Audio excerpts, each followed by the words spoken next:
Hi everyone, welcome back to my channel. So in today's video I'm going to be doing a roundup of my favourites throughout 2019. So I'll be talking through all my beauty favourites over the past year. Now in this video it's not necessarily talking about products that were launched in 2019, more so talking about products that I've used a lot and really loved throughout the year. First off, if you haven't already subscribed to my channel then please do so down below, and also follow me on Instagram at Cocoloo Makeup. Also, disclaimer, I know my hair and my nails look awful at the minute.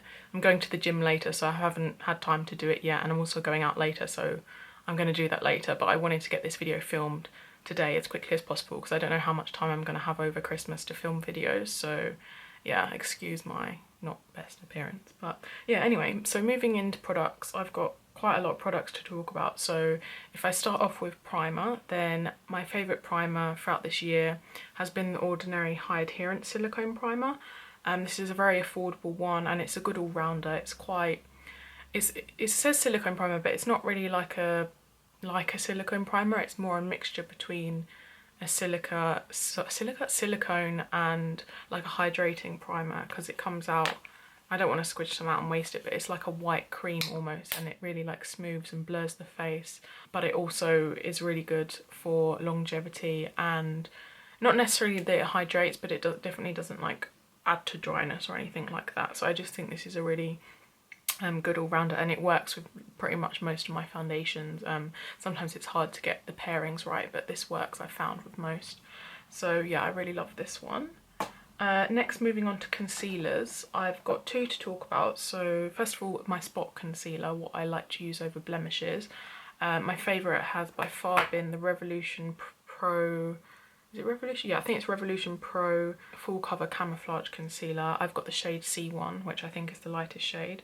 And this is so thick and really full coverage. If I squirt a little bit out and just swipe it, you can see how like thick coverage it is. And the reason why I like this is, as you can probably see, it's very dewy, which a lot of people might think, why would you want a dewy concealer? But when you've got spots, usually the actual spot is quite dried out where you've been like using spot treatments on it and what have you. So this is a really good one for not emphasizing the dryness of the spots, I found. So yeah, I really like that. I don't like this under the eyes because, like I said, it is very heavy, and where it is dewy, I think that does lend it to creasing, so I really like this just for spot concealing. My favourite one for using under the eyes throughout 2019 has been Maybelline Instant Age Eraser. I think this used to be called Age Rewind, but yeah, anyway, I've got this in the lightest shade Ivory. This is my favourite concealer by far. I don't really like the packaging. The sponge is a bit annoying, but I'd rather it was a dope foot, but like the formula is amazing. I'd say it's medium to full coverage, and it's like the least creasing of all my concealers I've got. Disclaimer, if you have lines under your eyes, it's gonna crease. Like, you can't magic away creases, but it doesn't emphasize any creases. So I really like this one, and it's really long lasting as well. Then on to my favorite foundation for the year. It's definitely got to be the CYO Long Lasting Foundation. Life Proof Foundation it's called. I've actually got this in two shades. I've got 101 and 103. 103, which is this one, is good for when I'm fake tanned. The 101 shade is my pale shade, but it's too pink, so I have to add in like a yellow corrector to make it work for me. But the reason why I like this is because it's a dewy foundation, like satin dewy, not overly dewy, but it's like it will last through anything, as the name suggests. Like, it can literally last you like 24 hours if you wanted to wear your makeup for 24 hours. And you don't usually get dewy foundations that are long lasting, so like this is really unique and amazing. The only thing is they're discontinuing it, I think, in January in Boots in the UK. Like the CYO brand will no longer exist, and also in America and stuff as well. So stock up on this while you can. I've already bought like 3 backups, so hopefully that'll last me a couple of years. Apparently the Soap and Glory Kick-Ass foundation is exactly the same, like formula wise, because it's also owned by Boots, but you can't buy that in the UK, so I don't know whether they're going to bring that in the UK. I hope they do, because in the future, like when I do run out, I'm going to be devastated. So anyway, moving on to cream contour, my favourite is this contour stick by Nip and Fab called the Fix Sticks, and the reason why I like this is because it's a very, as you can see, like cool tone, so it's very good for sculpting the face. And a technique that I learned in Tati's video when she had Scott Barnes on her channel, who is JLo's makeup artist. He likes to cream contour before you do foundation, which kind of blew my mind. And ever since well, not ever since, I do it. Don't do it all the time, but sometimes I do. If you put it on under your foundation, it just blends in so much better, and you don't end up with like them like stripes on your face. So that's a good tip. And then contour, powder contour, my favorite has been the LA Girl Just Blushing blush, but it's actually a contour because it's in the shade Just Because. As you can see, once again, this is a very grey toned brown, very cool toned, so it's great for making that. As you can see, mine's really beaten up, like the packaging's broken, which is a bit of a shame. It's cheap packaging, but it's a cheap product, so you win some, you lose some. Yeah, I really like this. The only thing is, if you're very fair like me, use a very light hand because it's very pigmented and it's easy to go overboard. So I don't even swirl my brush, I literally tap my brush, tap it off and go in. Yeah, so next, moving on to powders, my favourite has been, it's actually replaced, if you know me, you know I've loved the Rimmel Stay Matte for like about 6 years, but it's actually been replaced this year with the Maybelline Fit Me Matte and Poreless powder. I've got this in 2 shades because I love it so much. 105 is the shade I use when I'm my natural fair skin tone, and I think I've got the shade, I don't even know what the other shade is. Oh, 1115 for when I'm fake tanned. Ooh, dropping all my products. Yeah, I've hit serious pan on this. I really love this for setting all over my face. So I get a massive fluffy brush, dab it in and dab, dab, dab, dab, dab. And then also for like touch-ups, I take this in my handbag. It comes with like one of those little sponges and a mirror. You can just swipe the little sponge in and dab over blemishes, or if you get a bit oily or sweaty or whatever. It's good for touch-ups as well. And I like this because I'd say it's a light coverage powder, so it's definitely not a foundation powder. I'd say it's a setting powder, but it's not translucent. It does have a little bit of pigment, so it just helps to add that little smidgen of coverage, which I like. See, I just love this so much, and it's really affordable. And then moving on to loose setting powder. I like to use loose setting powder for setting under my eyes and sort of in my smile lines and on my pore area. So I use this Beauty Bakery Flower Better Not Bitter powder in the shade Translucent. Yeah, this is called Translucent, but it's actually a very sort of pale, you can kind of see it, very like pale yellow colour, so it really helps to brighten under the eyes. And I've just found this is so like smoothing. It really helps to smooth out lines, and like when I put it in my pore area, it helps to blur it. And yeah, it helps make up like a concealer not crease and stuff. So yeah, I really love this one. It's been my favourite. It's kind of replaced my RCMA powder. Oh, I forgot to say, you don't really get flashback with this in flash photography, so that's always a bonus. Next, moving on to blush. My favourite blush this year, I'd say, is probably this Milani Luminoso blush. If I open it, it's such a nice like peachy shimmery blush. I've got it on my cheeks now, so you can see how nice it is. And if you kind of blend this upwards, I do have a highlighter on, but you almost don't need a highlighter because it's like very kind of, I don't know, I definitely say it's shimmery more than sheeny, but it doesn't have massive chunks of glitter in it, so I still like it. And I just really like the colour of it. It's just lovely. The packaging is a bit chunky, which I don't like, but overall it's a really nice blush. Check out the Milani blushes. Cream blush I've also really been liking this year. Unfortunately this one is discontinued, but the one I really love is the Rosie for Autograph in the shade Pale Blush. If I swatch it, I love this because it's really like sheer, and you can see it's like glossy. It's almost like a lip balm. You can use this, it's a lip and cheek colour, so that's probably why. A lot of people didn't like this because it gives like very glossy cheeks, but when you have dry skin, like it looks quite nice to have these really like almost like sheeny cheek. Yeah, it's really sheer, so if you're fair skinned like me, it just really like looks nice. It doesn't look too overboard. So yeah, I really like that one, but unfortunately it is discontinued. Moving on to bronzer, my favourite by far has been the Physicians Formula Butter Bronzer. As you can see, I've hit serious pan on it. I've been using this almost daily. I've got it on now, and this is a really nice one for fair skin. I've got it in the shade, it's just called Bronzer. They do have a light bronzer, but that is very warm toned, so depending on whether you want that or not, if you're fair skin, go for the bronzer, and they also do have deeper tones as well. But it just, as you can see, it kind of warms up the face, but it doesn't look like I'm almost wearing bronzer. It just adds a little bit of life to the skin, which I like, because so many bronzers out there are just so dark when you're fair skinned, and it just looks like a muddy mess. So yeah, I really like that one. The only thing is the scent is really strong, like coconut, fake coconut, so I don't like that. Moving on to highlighter, the one I've got on now. I like my highlighters quite subtle to medium. I don't like blinding highlight, which most people do tend to like a strong highlight, but I don't. So I really like the Benefit Dandelion Twinkle. You can see mine is quite beat up. I've hit some serious pan on it. I'm almost out, although that'll probably still last me another couple of months.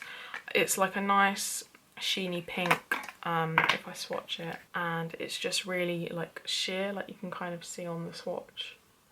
It's quite sheer, it's not blinding, so it's a good everyday highlight and I really like it. Then moving on to, if we go to eyes, my favourite mascara, I don't actually have it because I finished it up, but I used it the most of this year. It was the MAC in Extreme Dimension 3D Black Lash Mascara. I don't think MAC mascaras get enough hype, to be honest. It was really good. Obviously it's MAC, so it's a bit on the pricier side, and I do think there's a lot of good drugstore mascaras out there, but if you want to treat yourself, try that one out. It's a really good one. I just don't have it to show you right now. Moving on to eyeliner, my favourite has been the Revolution Renaissance Flick eyeliner, and it's such gorgeous packaging. It's in like this rose gold. It's just like a black eyeliner pen, really easy to draw on, doesn't flake, doesn't like bleed. It's really long lasting and it's just a really great one. Eyebrows, my favourite brow pencil has been the NYX Micro Brow Pencil in the shade Taupe. They've got loads of shades in this and it's very comparable to the Anastasia Beverly Hills Brow Wiz, which is really famous, and obviously it's more affordable. So yeah, I use this almost every day. And then in combination with that, I use almost every day the L'Oreal Brow Artist Plumper, which is a brow gel. It's been my favourite brow gel for a few years now, and throughout 2019. It has little fibres in it, so it helps make your brows look more full, and it sets them in place, which is nice. If we go on to eyeshadow, it's actually a recent one to my collection, so I'm kind of cheating a little bit because I only got this like a month ago, but eyeshadow palette is the Sultry Anastasia Beverly Hills palette. It's such nice packaging, like look how glittery and gorgeous it is. I don't really wear eyeshadow that often, so that's why I'm letting this sneak in, because I've used this probably more than anything this year, even though I've only had it the past month. But if I show you the shades, this is what the palette looks like, and you get a nice brush in it as well. I like it because I like cool tones, and cool tones are actually quite, dare I say, unfashionable, but like I'm just so over warm tones. I personally don't think warm tones suit me. I think because the combination of pale skin and like my undertone is neutral, I just think cool tones look so much better. Like if I use warm tones, it just kind of clashes with my hair and makes me look, I don't know, and my eye colour, and it just doesn't look good. But obviously that's personal opinion. But if you're looking for a palette, not necessarily this one, but Anastasia are known to make the best ones. They're just really pigmented, they blend really nicely, they're long lasting. The only thing is though, they have a lot of kickback, so when you dip your brush in, like a lot of the product kind of goes so that can be a bit annoying if you're like wasting product, and the pans can get quite messy because the fallout goes in each other. But after you finish using, just like, okay, that's a bit unhygienic, but I could tend to like blow it or wipe it so the colours don't get messed up together. Then moving on to lips, my favourite lip liner, which has been ever since I bought it, and it's very beat up, is the MAC Soar Lip Pencil. If I swatch it here, it's just like your everyday kind of mauvey pink colour, very kind of My Lips but better sort of shade. I've used like so much of it. These lip liners, I really like them because they're long lasting and they stop your lipstick bleeding like into your skin, and they're just a really great base for lipstick. I can use them with lipstick or on their own or under a gloss. They're just, in my opinion, the best lip liners on the market. Like you can't go wrong with a MAC lip liner. My favourite lipstick is what I've got on now, which is the Charlotte Tilbury Glowing Gen. Can we just appreciate the packaging? Look how gorgeous. These came out a few months ago and I've been using it loads. It's a very, again, My Lips but better lip shade. It's like a taupey rose. Well, you can see what it looks like on my lips. I really love it. This formula is her KISSING formula, which is the moisturising one, so they feel really comfortable and nice to wear. The packaging is actually refillable, so if I run out, I can, instead of buying the whole thing, I can just buy a refill. But it takes me ages to go for a lipstick anyway. And then my favourite lip gloss by far this year has been the Fenty Beauty Gloss Bomb in the shade Fenty Glow, which was the original Fenty Gloss Bomb that she came out with. It's got a nice big doe foot applicator. They smell so good. I don't really know what that smell is like. Yeah, I have no idea. Like a sweet sort of smell, but not overly sickly. And the gloss is like really thick and gloopy and like stays on your lips quite reasonably well for a lip gloss. Obviously lip gloss does wipe off, but it's not like a shimmery lip gloss. It's very much a sort of, I don't know, it just makes them look like really juicy and glossy and lovely. It does have shimmer in it, but not like big shimmer. Oh, it's not plumping as well, so if you don't like plumping effect lip glosses, then you'll like this. But it does make your lips look bigger because it's so like sheeny.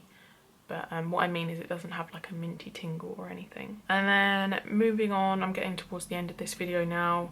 Bear with me. My favourite setting spray, I've actually got two. One I use for like settling down powders, and that's the Revolution Hyaluronic Fix Hydrating and Plumping Makeup Fixing Spray. So you can technically use this as a setting spray, but I mostly use it to settle down the powders, and it just, I don't know, it really plumps the skin because it's got hyaluronic acid in it, and I just really like it, and it's really affordable. But then my holy grail for ages, and obviously for 2019, has got to be my Urban Decay All Nighter Setting Spray. It's just the best on the market in my opinion. I think a lot of people would agree with me. It just makes, as it says, makes your makeup last all night, all day, all night. It locks everything in place. Your makeup ain't going anywhere. So I love this stuff, and I kind of buy a big one and keep a little one and keep topping it up when it's finished, because it's just handier to have a smaller one around. So that completes this video of my favourite makeup beauty products of 2019. Hope you enjoyed seeing what products I've been loving this year, and a lot of them I've been loving for more than this year. I've been loving them for years. Maybe comment down below what your favourite products were for 2019.